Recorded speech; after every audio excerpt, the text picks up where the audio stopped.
Look, they are not your friends if they hype you up in the comments, but on other people's posts are talking all that mess. Let's keep it real. We are back with our weekly advice content. For those who don't know who I am, hello, my name is Courtney, and I am here to courageously share all of my rants, opinions, advice, and anything that relates personally to my life. So join me and let's be courageous together. Now, we're back on for this week with the topic that, I've been experiencing this, and I'm pretty sure all of y'all have experienced this too. And this topic is going to be called Why Your Friends Actually Ain't Shit. Yes, some of your friends may not actually be shit. Look, I want to share y'all all the things that I've learned from my very unfortunate experiences of having ain't shit friends in my life. So I'm gonna let y'all know what you need to be aware of so you know to stay away from people like these. So here is 5 tips that your friends really ain't your friends. Backhanded compliments. You have definitely had those friends that anytime you bring up to them like a fit that you got, and you're like, oh, look at that cute shirt. And they're just like, oh, that'd be so cute if you just lose a little bit of stomach fat, but that would definitely be better looking. And it's like, these friends can never give you a plain old compliment while there being some type of negative cognition to it.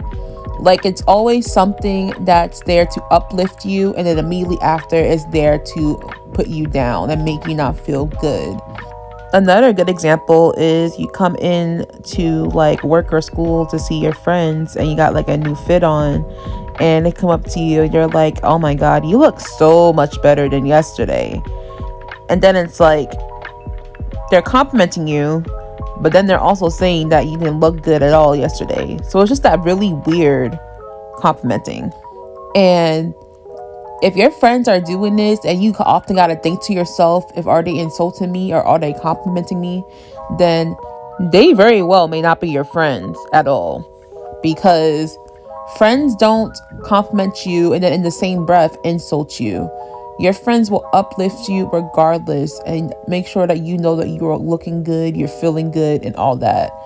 So definitely keep an eye out on those individuals that are really quick to point out any not so good things about you while complimenting you, because they very well may have not good intentions to be around being your friend. The next warning sign that your friend is actually not your friend is if they are constantly comparing you to others. And they're basically trying to say that you ain't got it like the other people. And I'm going to give you guys a real good example of this. I have had friends in the past where, as a way to show that they aren't really messing with me like that without them being blunt about it, they would often do things like, so I like to really hang around this person because they're way less annoying than you are. Like, I can only handle you for so much without me getting bothered by you. So I got to hang around them because they're way more chilled out than you are. And it's just like these comparisons where they're comparing you to others are basically their way to put you down, make you feel like you aren't good enough for their friendship because all these people are doing so much more, are being so much better off. It's the same thing as, like, let's say, oh, you got a new job and you're telling your friend, oh yeah, I got this new job at Chick-fil-A. I'm just gonna say it's just a random place. And they're like, oh, well, Deja got a job at Apple and that's just so cool. So I don't know about Chick-fil-A. And they just do these little things like that where it's just a consistent, like, shutting your happiness down because they just want to say that people are doing better off or doing better in general. And that's not a thing a friend would do, because your friend would want you to feel proud of yourself in a moment, and a real friend will be able to know that everyone is different people and different people are into different things and do different things. You have a friend that is a partier and likes to party, and you have a friend that likes to chill and be in the house.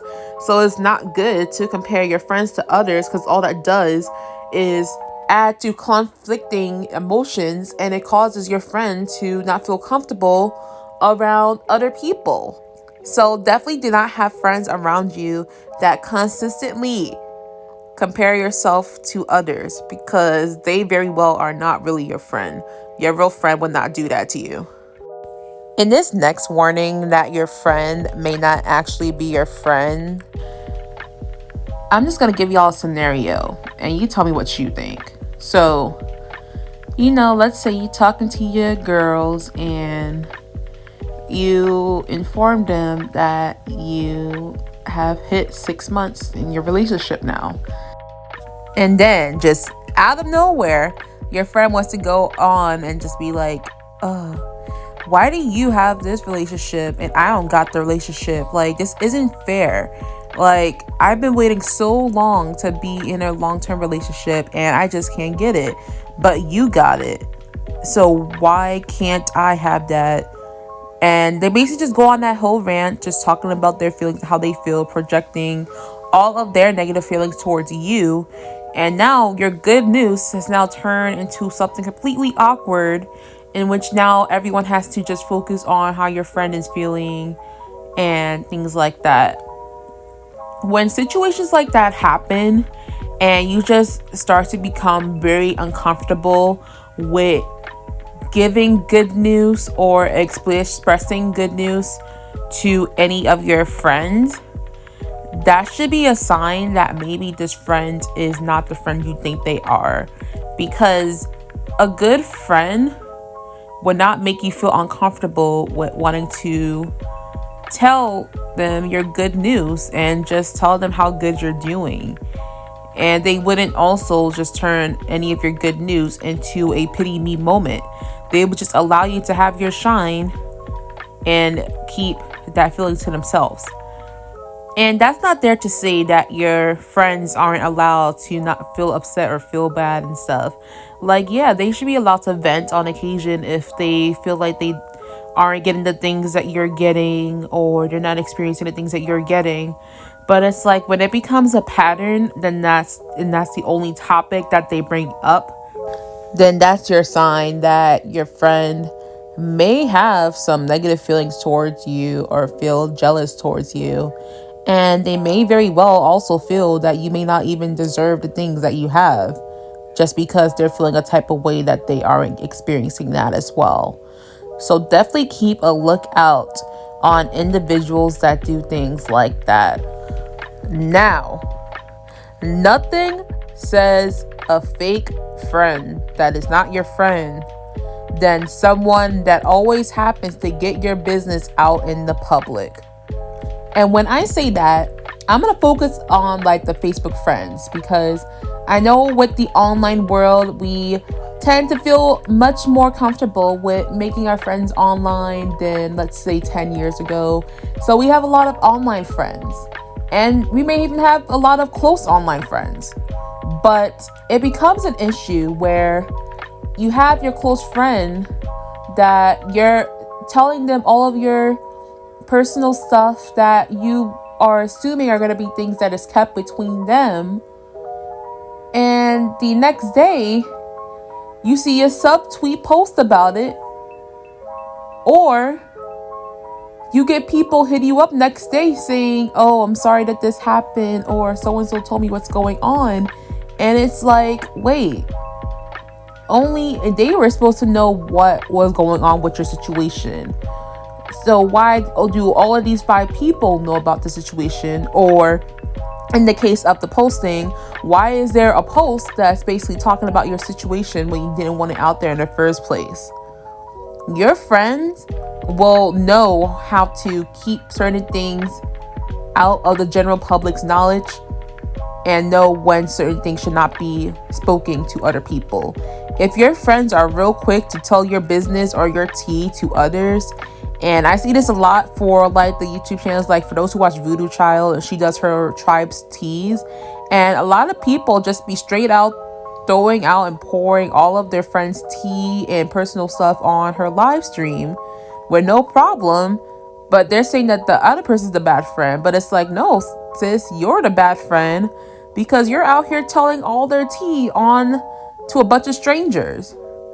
So if you have friends that are willingly telling your business to the whole world when you're trying to keep that tea within yourself, then they are not your friend. Point blank, period. Now, if any of these other tips did not already informed you that your friend may not be your friend, then I think this one will definitely reassure you that they may not be your friend if they are doing this exact thing. And that is, they are emotionally draining you. If every time you're on your phone and immediately you get anxious and overwhelmed just by seeing a text notification from them, then that may be a sign that your friend no longer feels like a friend. They are starting to feel like a burden to you because they are messing with your emotional well-being. And by that, what I'm talking about is when you have those friends that never ever hit you up at all, like you're a ghost to them until they got an issue going on or until they got a problem going on, then that is the point to know that maybe you just aren't that friend to them and they only are reaching out to use you and to use your emotional support as a way for them to feel better. And that's not a true friend, because a true friend will not just always throw all their feelings and emotions and their stuff on you like that. Because at the end of the day, you're a friend. You are not a therapist. If they are treating you like a therapist and they're not even checking it on you, they're not seeing how you're doing, all they're doing is throwing all of their emotional drama onto you, then they're not your friend. They aren't. Like, at all. And friends that do that often do not care about your own well-being, because it's already emotionally draining for whatever they're experiencing to them. So when you're putting all of that on someone else who already doesn't even have the experience to even handle a conversation like that, then of course, yeah, this is gonna really affect them. This is gonna make them feel overwhelmed, and it may even mess up their emotional well-being. So it's like, don't have people in your life that are only around to use you when they need help, but they're never there to listen to you when you need help. And now y'all know all the things that I have learned from my past so that I didn't keep making the same mistakes of allowing certain people into my life. I really hope that you guys really learn from all the tips and warnings that I posted in this video. I really wanted to help you guys be able to see what type of friends you do not need in your surroundings, so that you can just continue to grow and become, again, the best version of you. I hope you guys do enjoy this content. If you do, be sure to comment below. Let me know how you felt about all this advice. And you can like and dislike or whatever makes you feel better. Let me know how you feel. And I will see y'all in the next topic, which will actually be a part 2 to this overall conversation of toxic friendships. So I'll see y'all next time. Bye, guys.